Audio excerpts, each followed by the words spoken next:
بسم اللہ الرحمن الرحیم۔ السلام علیکم۔ یہ پارٹ 29 ہے۔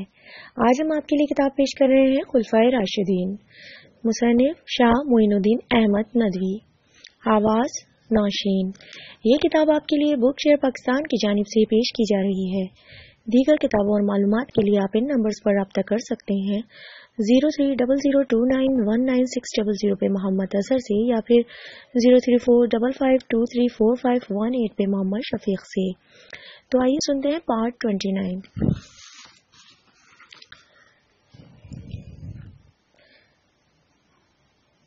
ان کی کلائیاں اور ان کے ہاتھ مضبوط تھے اور ان کے دل کے مضبوط تھے۔ جس شخص سے کشتی لڑتے اس کو پچھاڑ دیتے تھے، بہادر تھے اور جس سے جنگ میں مقابلہ کرتے اس پر غالب آتے تھے۔ ان کے تمام محاسن اخلاق میں ایک وفا تھی، اور جب فیض ربانی نے اس کو محبت کیا تو مقام محبت ان کے لیے ایک مسلمہ چیز بن گیا۔ رسول اللہ صلی اللہ علیہ وسلم نے، جیسا کہ متواتر طور پر ثابت ہے، فرمایا کہ میں کل ایسے شخص کو جھنڈا دوں گا جو اللہ اور اس کے رسول صلی اللہ علیہ وآلہ وسلم سے محبت کرتا ہے، اور اللہ اور اس کا رسول بھی اس سے محبت کرتے ہیں۔ بالآخر آپ صلی اللہ علیہ وسلم نے جھنڈا حضرت علی کرم اللہ وجہہ کو دیا۔ ان کے محاسن اخلاق میں ایک خلق دشمنوں کی مدافعت و مبارزت تھی، جسے فیض ربانی نے ان کے سوابق اسلامیہ میں صرف کیا، اور آخرت میں اس سے عجیب نتیجہ پیدا ہوا۔ اور یہ آیت ھذان خصمان اختصموا، ان دونوں فریق نے باہم مخاصمت کی، ان کی اور ان کے رفقا کی شان میں نازل ہوئی۔ امام بخاری نے حضرت علی بن ابی طالب رضی اللہ تعالیٰ عنہ سے روایت کی ہے کہ انہوں نے فرمایا کہ میں پہلا شخص ہوں گا جو قیامت کے دن خدا کے سامنے خصوصیت کے لیے دو زانو بیٹھے گا۔ کیس کہتے ہیں کہ یہ آیت ھذان خصمان اختصموا، ان دونوں فریق نے اپنے رب کے بارے میں باہم مخاصمت کی۔ ھذان خصمان اختصموا فی ربہم، انہی لوگوں کے بارے میں نازل ہوئی، اور یہ وہ لوگ ہیں جنہوں نے بدر کے دن باہم مبارزت کی، یعنی حمزہ رضی اللہ تعالیٰ عنہ، علی رضی اللہ تعالیٰ عنہ، اور عبیدہ بن الحارث رضی اللہ تعالیٰ عنہ، شیبہ بن ربیعہ، عتبہ اور ولید بن عتبہ۔ ان کے محاسن اخلاق میں ایک خلق ان کی غیر معمولی دلیری تھی، وہ کسی کی بھی پرواہ نہیں کرتے تھے، لوگوں کی خاطر مدارت میں اپنی خواہش سے باز نہیں آتے تھے۔ فیض ربانی نے ان کے اس اخلاق سے نہی المنکر اور بیت المال کی حفاظت کا کام لیا۔ حاکم نے حضرت ابو سعید خدری رضی اللہ تعالیٰ عنہ سے روایت کی ہے، لوگوں نے رسول اللہ صلی اللہ علیہ وسلم سے حضرت علی کرم اللہ وجہہ کی شکایت کی تو آپ صلی اللہ علیہ وسلم نے ہم لوگوں کے سامنے خطبہ دیا اور فرمایا، لوگوں، علی رضی اللہ تعالیٰ عنہ کی شکایت نہ کرو، خدا کی قسم، خدا کی ذات اور اس کی راہ کے معاملے میں وہ کسی قدر سخت ہے۔ حضرت عمر رضی اللہ تعالیٰ عنہ سے روایت ہے کہ رسول اللہ صلی اللہ علیہ وسلم نے فرمایا، خدا کی ذات کے معاملے میں علی رضی اللہ تعالیٰ عنہ سخت ہیں۔ ان کے محاسن اخلاق میں ایک خلق اپنی قوم اور اپنے چچا زاد بھائی اور حضرت صلی اللہ علیہ وسلم کی حمیت تھی، اور وہ ان کے کام کی تکمیل میں نہایت اہتمام کرتے تھے اور ان کی مدد میں نہایت ہمت سے کام لیتے تھے۔ یہ وہ وصف ہے جو اکثر شریعوں میں پیدا ہوتا ہے۔ جب فیض ربانی نے اعلاء کلمت اللہ کا جذبہ ان کے دل میں پیدا کیا تو اس خلق سے کام لیا، اور اس عقلی معنی کی شرح و تفسیر جس سے ایک ایسا عجیب مقام پیدا ہوا ہو، جس کی تعبیر اخوت رسول صلی اللہ علیہ وسلم، موالات رسول صلی اللہ علیہ وسلم، وصی اور وارث وغیرہ متعدد الفاظ سے کی جاتی ہے۔ حضرت ابن عباس رضی اللہ تعالیٰ عنہ سے روایت ہے کہ رسول اللہ صلی اللہ علیہ وسلم نے اپنے چچیرے بھائیوں میں سے ہر ایک سے فرمایا کہ دنیا و آخرت میں تم سے کون میرا ولی ہوگا؟ لیکن ان سب نے ایک بار کے تحمل سے انکار کیا، اور اس وقت آپ صلی اللہ علیہ وسلم نے حضرت علی رضی اللہ تعالیٰ عنہ سے فرمایا کہ تم دنیا و آخرت میں میرے ولی ہوئے۔ حاکم نے حضرت ابن عباس رضی اللہ تعالیٰ عنہ سے روایت کی ہے، حضرت علی کرم اللہ وجہ رسول اللہ صلی اللہ علیہ وسلم کی زندگی میں فرماتے تھے کہ خداوند تعالیٰ فرماتا ہے فَإِن مَّاتَ أَوْ قُتِلَ انقلبتم علی أَعْقَابِكُمْ، اگر وہ مر گئے یا مارے گئے تو کیا تم الٹے پاؤں پھر جاؤ گے؟ خدا کی قسم، جب ہم کو خدا نے ہدایت دے دی تو اس کے بعد ہم پیٹھ نہ پھیریں گے۔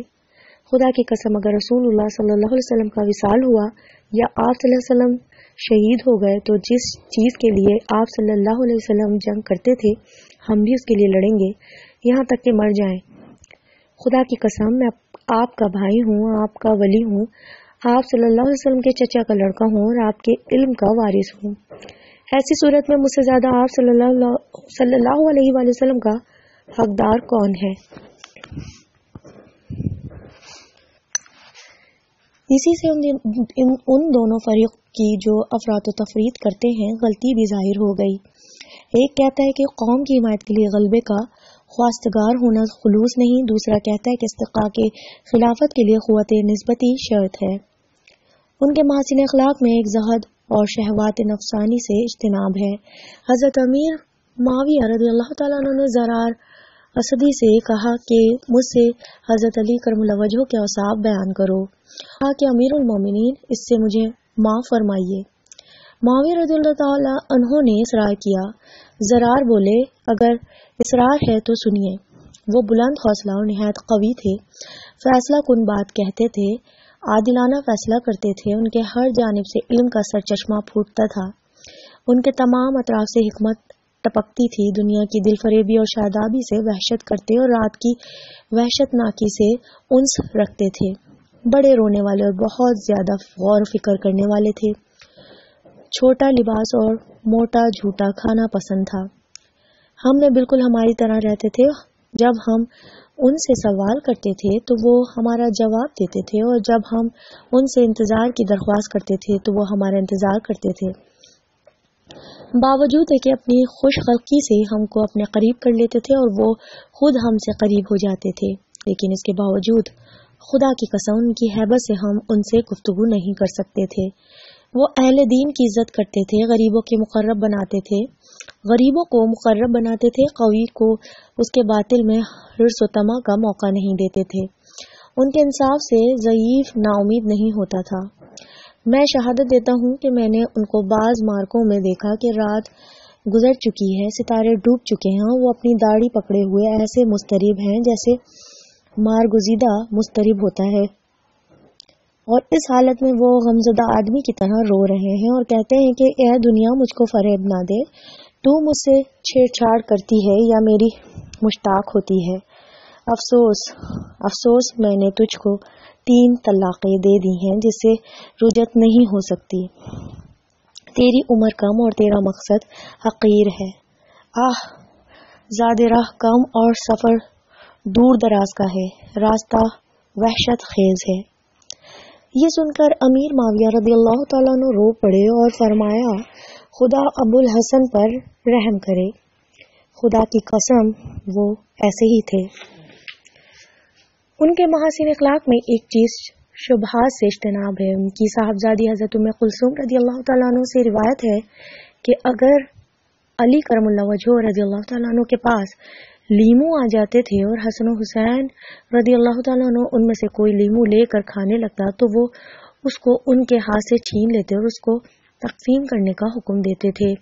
ابو عمروں سے روایت ہے کہ وہ فیع کی تقسیم میں حضرت ابو بکر صدیق رضی اللہ تعالیٰ عنہ کا طریقہ اختیار کرتے تھے، یعنی جب ان کے پاس آتا تھا تو سب تقسیم کر دیتے تھے اور بیت المال میں صرف اس قدر باقی رہ جاتا تھا جس کی تقسیم اس روز نہ کر سکتے تھے، اور فرماتے، اے دنیا، میرے سوا کسی اور کو دھوکہ دے، اور خود اس سے اپنے لیے کوئی چیز انتخاب نہ کرتے تھے اور نہ تقسیم میں اپنے کسی رشتہ دار یا عزیز کی تخصیص کرتے تھے۔ حکومت اور امانت صرف متعدین لوگوں کو سپرد کرتے تھے، اور جب یہ معلوم ہوتا کہ کسی نے اس میں خیانت کی ہے تو اس کو لکھتے۔ تمہارے پاس تمہارے رب کی جانب سے نصیحت آ چکی ہے تو ناپ تول انصاف کے ساتھ پورا کرو اور لوگوں کی چیزوں میں کمی نہ کرو اور زمین میں فساد نہ پھیلاؤ۔ خدا کا ثواب تمہارے لیے بہتر ہے اگر تم ایماندار ہو اور میں تمہارا نگہبان نہیں ہوں۔ جب تمہارے پاس میرا خط پہنچے تو تمہارے ہاتھ میں جو کام ہے اس وقت تک تم اس کی پوری حفاظت کرو جب تک کہ ہم تمہارے پاس دوسرے شخص کو نہ بھیجیں جو تمہارے ہاتھوں سے لے لے۔ پھر اپنی نگاہ کو آسمان کی طرف اٹھاتے اور کہتے کہ خداوند تو جانتا ہے کہ میں نے ان کو تیری مخلوق پر ظلم کرنے اور تیرے حق کو چھوڑنے کا حکم نہیں دیا ہے۔ مجمع التمیمی سے روایت ہے کہ بیت المال میں جو کچھ تھا اس کو حضرت علی رضی اللہ تعالیٰ عنہ نے مسلمانوں میں تقسیم کر دیا، پھر حکم دیا کہ اس میں جھاڑو دے دی جائے اور اس میں نماز پڑھی جائے تاکہ قیامت کے دن ان کی گواہ رہے۔ حضرت قلیب رضی اللہ تعالیٰ عنہ سے روایت ہے کہ حضرت علی کرم اللہ وجہہ کے پاس اصفہان سے مال آیا تو انہوں نے اس کے 7 حصے کیے، اس میں ایک روٹی بھی تھی، اس کے بھی 7 ٹکڑے کیے اور ہر حصے پر ایک ایک ٹکڑا تقسیم کیا، پھر قرعہ ڈالا کہ ان میں سے کس کو کون سا حصہ دیا جائے۔ ان کے محاسن اخلاق میں ایک چیز یہ ہے کہ وہ معاش کی تنگی پر صبر کرتے تھے اور اس کو اپنے لیے گوارا کر لیتے تھے۔ خود ان سے روایت ہے کہ حضرت فاطمہ رضی اللہ تعالیٰ عنہ ہمارے گھر میں آئیں تو ہمارے بچھانے کے لیے صرف مینڈے کی ایک کھال تھی۔ زمرہ سے روایت ہے کہ رسول اللہ صلی اللہ علیہ وسلم نے اپنے گھر کا کام اپنی صاحبزادی حضرت فاطمہ الزہرا رضی اللہ تعالیٰ عنہ کے متعلق کیا تھا اور بیرونی انتظامات حضرت علی کرم اللہ وجہہ کے سپرد کیے تھے۔ حضرت علی رضی اللہ تعالیٰ عنہ سے روایت ہے کہ جب رسول اللہ صلی اللہ علیہ وسلم ان سے حضرت فاطمہ رضی اللہ تعالیٰ عنہ کا نکاح کیا تو جہیز میں ایک چادر، چمڑے کا ایک گدا جس میں کھجور کی پتی تھی، ایک چکی، ایک مشک اور 2 گھڑے دیے۔ ایک دن حضرت علی رضی اللہ تعالیٰ عنہ نے حضرت فاطمہ رضی اللہ تعالیٰ عنہ سے کہا کہ پانی بھرتے بھرتے میرا سینہ درد کرنے لگا۔ رسول اللہ صلی اللہ علیہ وسلم کے پاس لونڈی غلام آتے ہیں، آپ صلی اللہ علیہ وسلم سے ایک خادم کی درخواست کرو۔ انہوں نے کہا کہ آٹا پیستے پیستے میرے ہاتھوں میں بھی آبلے پڑ گئے، چنانچہ وہ آپ صلی اللہ علیہ وسلم کی خدمت میں حاضر ہوئی۔ آپ صلی اللہ علیہ وسلم نے پوچھا، بیٹی کس غرض سے آئی ہو؟ بولی سلام کرنے، لیکن سوال کرنے سے ان کو شرم آئی اور واپس چلی گئیں۔ حضرت علی رضی اللہ تعالیٰ عنہ نے پوچھا، تم نے کیا کیا؟ بولی سوال کرنے میں مجھے شرم آئی۔ دوبارہ دونوں آپ صلی اللہ علیہ وسلم کی خدمت میں حاضر ہوئے۔ حضرت علی رضی اللہ تعالیٰ عنہ نے عرض کیا، پانی بھرتے بھرتے میرا سینہ درد کرنے لگا، اور حضرت فاطمہ رضی اللہ تعالیٰ عنہ نے کہا کہ آٹا پیستے پیستے میرے ہاتھوں میں چھالے پڑ گئے ہیں۔ خدا نے آپ صلی اللہ علیہ وسلم کے پاس لونڈی غلام اور مال بھیجا ہے، ہم کو بھی ایک خادم عنایت ہو۔ آپ صلی اللہ علیہ وسلم نے فرمایا، نہیں، یہ نہیں ہو سکتا کہ میں تم کو دوں اور اہل صفا کو فاقہ مستی کی حالت میں چھوڑ دوں۔ میں ان لونڈی غلاموں کو فروخت کر کے ان کی قیمت ان پر صرف کروں گا۔ جو یہ جواب پا کر دونوں لوٹ آئے۔ ان کی واپسی کے بعد خود رسول اللہ صلی اللہ علیہ وسلم ان کے پاس تشریف لے گئے۔ حضرت علی کرم اللہ وجہہ اور حضرت فاطمہ الزہرا رضی اللہ تعالیٰ عنہ چادر اوڑھ کر سو چکے تھی۔ یہ چادر اتنی چھوٹی تھی کہ جب سر ڈھکتے تھے تو پاؤں اور جب پاؤں ڈھکتے تھے تو سر کھل جاتا تھا۔ رسول اللہ صلی اللہ علیہ وآلہ وسلم کے تشریف لانے پر دونوں اٹھ گئے۔ آپ صلی اللہ علیہ وسلم نے فرمایا، کیا تم کو میں ایسی چیز نہ بتلا دوں جو اس چیز سے بہتر ہے جس چیز کو تم مجھ سے مانگ سکتے ہو؟ دونوں نے کہا ہاں۔ فرمایا، مجھ کو جبریل نے چند کلمے سکھائے اور کہا کہ دونوں ہر نماز کے بعد 10 بار تسبیح اور 10 بار تحمید اور 10 بار تکبیر کہہ لیا کرو۔ اس لیے تم دونوں سوتے وقت 33 بار تسبیح، 33 بار تحمید اور 34 بار تکبیر کہہ لیا کرو۔ حضرت علی کرم اللہ وجہہ کا بیان ہے کہ جب سے رسول اللہ صلی اللہ علیہ وسلم مجھ کو یہ کلمے سکھائے اس وقت سے میں نے ان کو نہیں چھوڑا۔ ابن قوال نے کہا کہ صفین کی رات میں بھی نہیں، فرمایا نہیں۔ حضرت علی کرم اللہ وجہہ کا بیان ہے کہ مدینہ میں ایک مرتبہ مجھے سخت بھوک لگی، کھانے کو کچھ نہ تھا، اس لیے اوالی میں مزدوری کی تلاش میں نکلا۔ ایک عورت ملی جس نے ڈھیلے اکٹھے کیے تھے۔ میں نے خیال کیا کہ غالباً ان کو بھگونا چاہتی ہے، چنانچہ میں نے ہر ڈول پر 1 کھجور اجرت طے کی اور 16 ڈول پانی بھرے، جس سے میرے ہاتھوں میں چھالے پڑ گئے۔ اس نے مجھے 16 کھجوریں گن کر دیں۔ رسول اللہ صلی اللہ علیہ وآلہ وسلم کی خدمت میں حاضر ہوا اور آپ صلی اللہ علیہ وسلم نے ان کھجوروں کو میرے ساتھ کھایا۔ خانگی زندگی۔ حضرت علی رضی اللہ تعالیٰ عنہ کی مستقل خانہ داری کی زندگی اس وقت سے شروع ہوئی جب کہ سیدہ جنت حضرت فاطمہ الزہرا رضی اللہ تعالیٰ عنہ کے ساتھ ایک علیحدہ مکان میں رہنے لگے۔ اس سے پہلے آپ آن حضرت صلی اللہ علیہ وآلہ وسلم کے ساتھ رہتے تھے، اس لیے کسب معاش کے لیے آپ کو کسی جدوجہد کی ضرورت نہ پڑتی تھی۔ ہجرت کے بعد جب حضرت فاطمہ الزہرا رضی اللہ تعالیٰ عنہ سے شادی قرار پائی تو ولیمے کی فکر دامنگیر ہوئی، چنانچہ قرب و جوار کے جنگل سے اونٹ پر گھاس لا کر بیچنے کا ارادہ کیا۔ حضرت حمزہ رضی اللہ تعالیٰ عنہ نے ایک روز ان کی اجازت کے بغیر اس اونٹ کو ذبح کر کے لوگوں کو کھلا دیا۔ حضرت علی رضی اللہ تعالیٰ عنہ نے دیکھا تو نہایت صدمہ ہوا، کیونکہ آپ کے پاس صرف 2 اونٹ تھے۔ آخر زرہ بیچ کر سامان کیا۔ اس زرے کی قیمت بھی ₹1.25 سے زیادہ نہ تھی۔ شادی کے بعد جب علیحدہ مکان میں رہنے لگے تو حصول معاش کی فکر لاحق ہوئی۔ چونکہ شروع سے اس وقت تک آپ کی زندگی سپاہیانہ کاموں میں بسر ہوئی تھی، اس لیے کسی قسم کا سرمایہ پاس نہ تھا۔ محنت مزدوری اور جہاد کے مال غنیمت پر گزر اوقات تھی۔ خیبر فتح ہوا تو آن حضرت صلی اللہ علیہ وسلم نے آپ کو ایک قطع زمین جاگیر کے طور پر عنایت فرمایا۔ حضرت عمر رضی اللہ تعالیٰ عنہ نے اپنی خلافت میں باغ فدق کا انتظام بھی ان کے حوالے کر دیا اور دوسرے صحابہ رضی اللہ تعالیٰ عنہ کی طرح ان کے لیے بھی 5000 درہم 1000 روپیہ سالانہ کا وظیفہ مقرر فرمایا۔ خلیفہ ثالث کے بعد جب مسند نشین خلافت ہوئے تو بیت المال سے وقت کفاف روزینہ مقرر ہو گیا، جس پر آخری لمحہ حیات تک قانے رہے۔ مسند کی ایک روایت میں ہے کہ حضرت علی رضی اللہ تعالیٰ عنہ نے فرمایا کہ ایک وہ زمانہ تھا کہ رسول اللہ صلی اللہ علیہ وآلہ وسلم کے ساتھ بھوک کی شدت سے پیٹ پر پتھر باندھتا تھا، اور آج میرا یہ حال ہے کہ 40,000 سالانہ میری زکوٰۃ کی رقم ہوتی ہے۔ اس واقعے میں اور آپ کی اسرت اور فقر و فاقہ کی روایتوں میں کوئی تضاد نہیں ہے، اس لیے کہ آپ کی اس آمدنی کا بڑا حصہ خدا کی راہ میں صرف ہوتا تھا، اور تمول کے دور میں بھی ذاتی اور خان کی فقر و فاقے کا وہی عالم رہتا تھا۔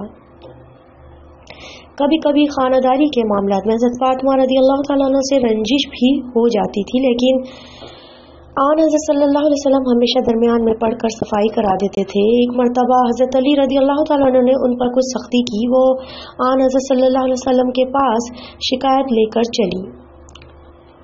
پیچھے پیچھے حضرت علی رضی اللہ تعالیٰ عنہ بھی آئے۔ حضرت فاطمہ رضی اللہ تعالیٰ عنہ نے شکایت کی تو آپ صلی اللہ علیہ وسلم نے کہا، بیٹی تم کو خود سمجھنا چاہیے کہ کون شوہر اپنی بیوی کے پاس خاموش چلا آتا ہے۔ حضرت علی رضی اللہ تعالیٰ عنہ نہایت متاثر ہوئے اور انہوں نے حضرت فاطمہ رضی اللہ تعالیٰ عنہ سے کہا، اب میں تمہارے خلاف مزاج کوئی بات نہ کروں گا۔ آن حضرت صلی اللہ علیہ وسلم نے رحلت فرمائی تو حضرت فاطمہ رضی اللہ تعالیٰ عنہ کو اس قدر غم ہوا کہ آن حضرت صلی اللہ علیہ وسلم کے بعد صرف 6 مہینے زندہ رہیں، اور اس عرصے میں ایک لمحے کے لیے بھی ان کا دل پژمردہ شگفتہ نہ ہوا۔ حضرت علی رضی اللہ تعالیٰ عنہ بھی ان کی دلدہی اور تسلی کے خیال سے خانہ نشین رہے، اور جب تک وہ زندہ رہیں گھر سے باہر قدم نہ رکھا۔ حضرت فاطمہ رضی اللہ تعالیٰ عنہ کے بعد متعدد شادیاں کی، ان بیویوں سے بھی لطف و محبت کے ساتھ پیش آئے۔ دوسری بیویوں سے جو اولادیں تھیں ان میں حضرت محمد بن حنفیہ رضی اللہ تعالیٰ عنہ سے بھی نہایت محبت تھی۔ چنانچہ وفات کے وقت حضرت امام حسن رضی اللہ تعالیٰ عنہ سے ان کے ساتھ لطف و محبت سے پیش آنے کی خاص طور پر وصیت فرمائی تھی۔ غذا و لباس۔ حضرت علی رضی اللہ تعالیٰ عنہ کے غیر معمولی زاد و راہ نے ان کی معیشت کو نہایت سادہ بنا دیا تھا۔ کھانا عموماً روکھا پھیکا کھاتے تھے، عمدہ لباس اور قیمتی لباس سے شوق نہ تھا۔ امامہ بہت پسند کرتے تھے، چنانچہ فرمایا کرتے تھے، الامامۃ